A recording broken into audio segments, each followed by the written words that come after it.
This is, as Bernie Sanders said, a Koch brothers idea. This is lots of cheap labor pouring into this country is good for employers. It's not good for employees. You know who wants it? The Koch brothers. They want it. Rupert Murdoch wants it. My party wants it. Why hasn't Trump been able to get it through the first 2 years? The point is that the wall won't stop that. Don't want it. It's all of mass immigration. It's our legal immigration. It's no E-Verify. The wall is a big part of that. But the reason... And you're being played to have everybody keep acting like this is some sort of racist thing. And Coulter just dropped a truth bomb that left Bill Maher's liberal audience stunned. She exposed who really profits from illegal immigration. And it's not who you think. Both parties have been lying to American workers for decades. This exchange changed Bill Maher forever, and he's never been the same since. I'm breaking down what the mainstream media doesn't want you to understand about this moment. Build the wall line has become, I mean, it sounds like Crooked Hillary or lock her up. It isn't that. You're being played. This is, as Bernie Sanders said, a Koch brothers idea. This is lots of cheap labor pouring into this country is good for employers. It's not good for employees. You know who wants it? The Koch brothers. They want it. Rupert Murdoch wants it. My party wants it. Why hasn't Trump been able to get it through the first 2 years? The point is that the wall won't stop that. Because the Republicans don't want it. It's all of mass immigration. It's our legal immigration. It's no E-Verify. The wall is a big part of that. But the reason... And you're being played to have everybody keep acting like this is some sort of racist thing. Working class wages have gone down. Middle class wages have been stagnant. It's great for the rich. It's good for you. But it's bad for people who work. But the point was the wall won't stop that. Of course it will. Of course it won't. Most people who come here from Mexico don't come for through jobs? the border. They come for jobs. They come on a plane and then just stay. That's absolutely not true. And if you say walls don't work, tell it to Netanyahu. But they that's built a whole. wall. That's a different. It's not a different thing at all. They built a wall. Yes. Illegal immigration went to zero. They built a wall to stop suicide bombers. I've never. No. My gardener has not once tried to blow me up. That was only on the. That's not true. That's not true.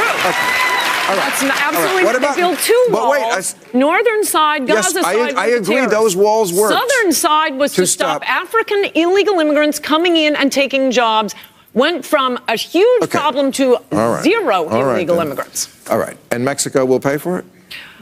What happened to that promise? I wonder myself what happened, but I will say in his defense, look, in Trump's defense, he never said they would prepay for it. Hey, everyone.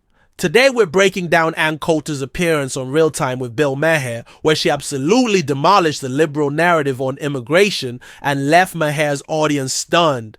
This wasn't just another cable news shouting. Match. This was a genuine moment of truth breaking through the establishment narrative. Before we dive in, make sure you smash that subscribe button and hit the notification bell so you never miss our analysis of the cultural and political battles shaping America's future. This channel is dedicated to bringing you the conservative perspective that mainstream media works overtime to silence. Ann Coulter has always been a warrior for conservative values, and what makes her especially valuable in today's political landscape is her willingness to hold everyone accountable, even those on our side. Too many conservative commentators have become mere cheerleaders, afraid to criticize when our leaders fail to deliver on promises. Coulter isn't one of them. And that's exactly why the left fears her so much. He said it would be done. Well, he didn't. Well, now we're... he laid this out very clearly. He said we would tax remittances. Mexicans in this country, both legal and illegal, send back $25 billion every year. Every year. That's enough for the full wall. You put a 10% tax on that, as he recommended, and he put it in his immigration policy paper. In 10 years, you've paid for a $25 billion wall. Okay, but today he was talking about how we never said it was a wall from coast to coast. That's exactly what he said. I agree. You know, first it was a wall, then it was a fence, then it was just, I guess, cones, you know. And then by now it's a gentle little garden trellis. I think maybe thoughts and prayers is what we're up to. Just see if we can get thoughts and prayers to work for that. But let me just ask about his state of mind. He said the other day, he said, I see a lot of the Democrats, almost all of them. This just speaks to his mind. And this is what I want to ask you why you like this guy. Like, he's starting with a giant lie that the Democrats, the end of the quote is, are breaking. I see a lot of the Democrats, almost all of them are breaking, saying, look, walls are good, walls are good. No Democrats are saying that. That's exactly the opposite of their position. Their leader said it's an immorality. So he starts with a lie. I see a lot of the Dems. He's in the middle of his own sentence when he then goes, almost all of them. You see, he builds on his own lie from 2 seconds before. He is not fucking sane. You know, he is not a sane person. Really. He convinces himself of his own reality. That is so dangerous. You'd sit down, tell me that, oh, he's so coarse, he's so vulgar, he makes things up. No. Yeah, I went into this fully clear-eyed. Again, we liked that about him because respectable people who listen to NPR... You like someone who doesn't live in reality? Because I thought, we thought that he wouldn't care what the elites thought, and he'd actually keep his promises on this. And by the way, in fact, Nancy Pelosi did say we need a barrier at the border. Chuck Schumer did. Obama said it over and over again. They certainly weren't talking about that. But they decided, no, let's suck up to Wall Street, and they want cheap nannies. And the Republicans said, let's suck up to Chamber of Commerce. We want cheap nannies. All of you are being screwed. By the way, cheap labor isn't so bad for me. I'm not as rich as he is, but I'm not doing badly. My landscaping is beautiful. There is not a bit of slime on my pool. It's good for me, but I care about my fellow Americans well, not in the and pool. the working class. But he also doesn't come to my pool. I'm sorry. I'll make it up to you in bed tonight.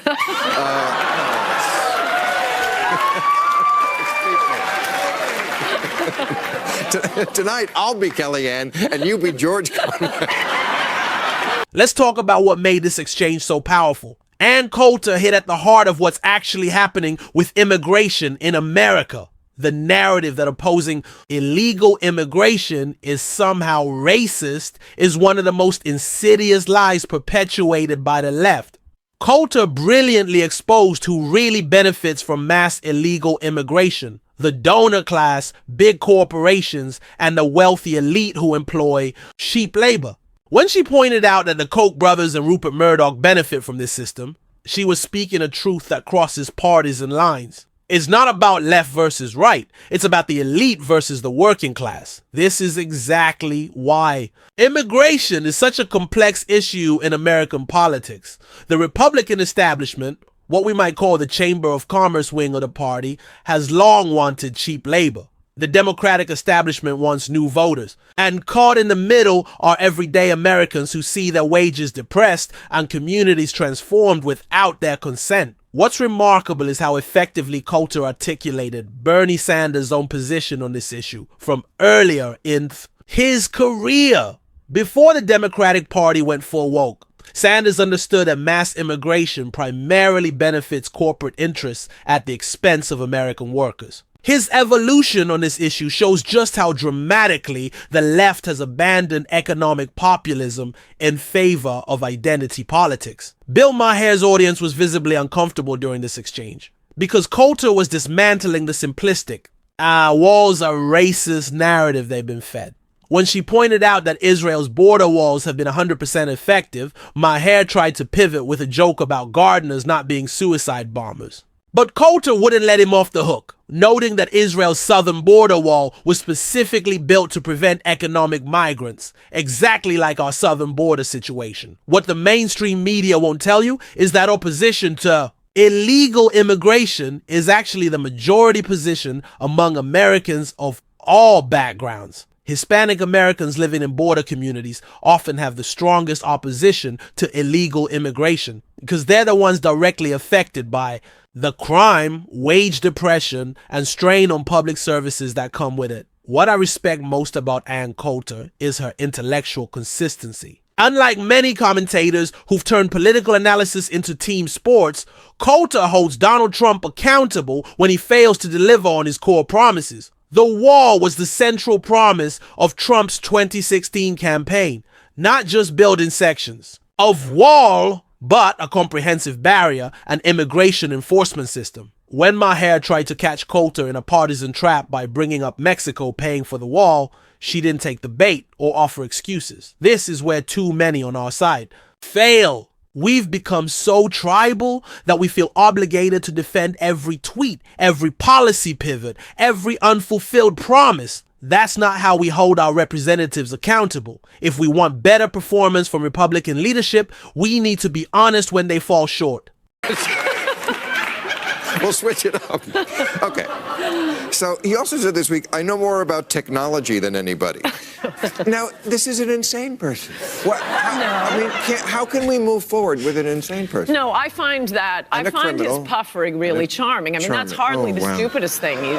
And if Obama did that, it would be okay? He said he had the best words. He said he's the most Christian person. That he can be more presidential than Lincoln. I could go on and on and on. It makes me laugh. That's fine. I like that about him. Just keep your promise, and I'm right back in his camp. The Trump administration's first term had some impressive wins on immigration. The Remain in Mexico policy was particularly effective, but the full vision was never realized. When powerful interests in both parties oppose a policy, it takes extraordinary political courage to overcome that resistance. That's the lesson we should learn from the first Trump term. The Biden administration's border catastrophe has made crystal clear what's at stake. We're witnessing the largest illegal immigration surge in American history, with millions of unvetted migrants pouring across our southern border. The human trafficking, drug smuggling, and national security risks are unprecedented. This isn't a partisan issue. It's an American sovereignty issue. When a nation cannot control who enters its territory,